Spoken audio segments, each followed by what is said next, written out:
Hello, listeners. PG here with a preview of this month's Spoilers Club, where we take a deep dive into iconic or impactful escape rooms. The creators join us to share exclusive behind-the-scenes commentary and insights about their games. Stay in the Dark is a remarkably enormous game of cat and mouse played through a 5-story abandoned chemical factory. Gijs Geers from DarkPark is the mad genius who thought up this game, and he joins us in this month's Spoilers Club to share all the details that made this game so memorable. He has even provided the soundtrack for Stay in the Dark to enhance the Spoilers Club experience. In this clip from part 1 of the Stay in the Dark Spoilers Club, we discuss the ebb and flow of the game and how the pacing of the scares helped enhance the feeling of horror and mounting dread. So we emerge from this control room now with some knowledge, and we go up this long flight of stairs that's also very dark, but you can see around the periphery of the door at the top that there is light at the other side. And so we get ourselves up there, and we find ourselves at a grave, if I'm remembering correctly. The thing is, you have been in the dark for 20 minutes, so your eyes have just adjusted to the dark. And then when you open the door, you're outside all of a sudden again. Like outside. And you're like, is this it? Are we free? But there's a huge fence around. I definitely did not think, are we free? Okay. And on the wall, there's the graffiti saying freedom is relative. Which is for me, but I'm Dutch, so maybe this is not the correct translation, but it has double meaning. Like freedom is relative because you think you are free, but you're not. And also freedom is a relative, like someone in your family. And there's a grave. A funny story is that we created this grave for the story.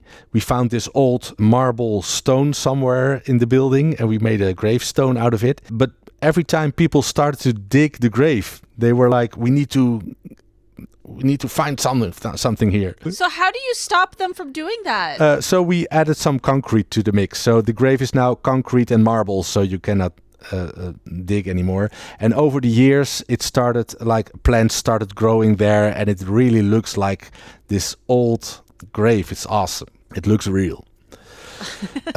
Can I just say that I really appreciated this break from the intensity of the basement? Like, it was really nice to just kind of get out there and get a breath of fresh air.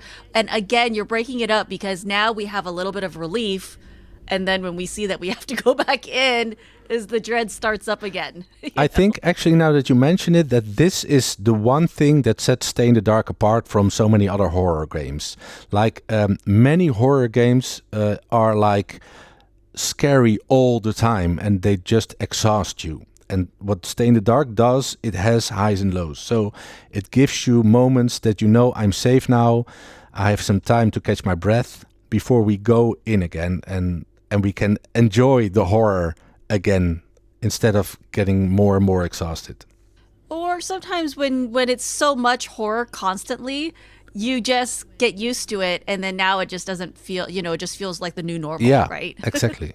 That's one of the things that I'm really proud of in this game. What you're talking about here is really interesting to me because it's something that I posted on a Facebook group. Someone on, I think, the Escape Room Enthusiast group had posted that they had tickets to Stay in the Dark, but they were afraid and they wanted reassurance.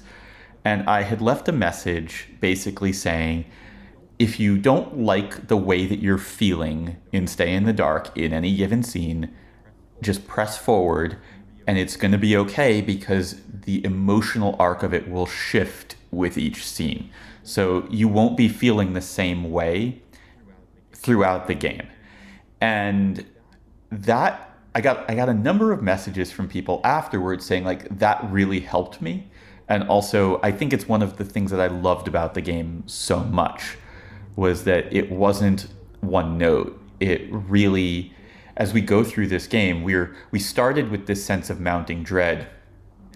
Now we're going to shift to something new, and we're going to experience a story, a narrative story, but we're also going to experience an emotional story as players through this game that is really powerful.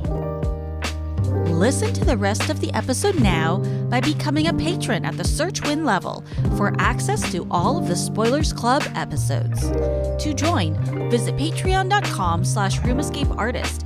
And for more details on the different escape rooms that we've covered for the Spoilers Club, visit roomescapeartist.com and search under podcasts.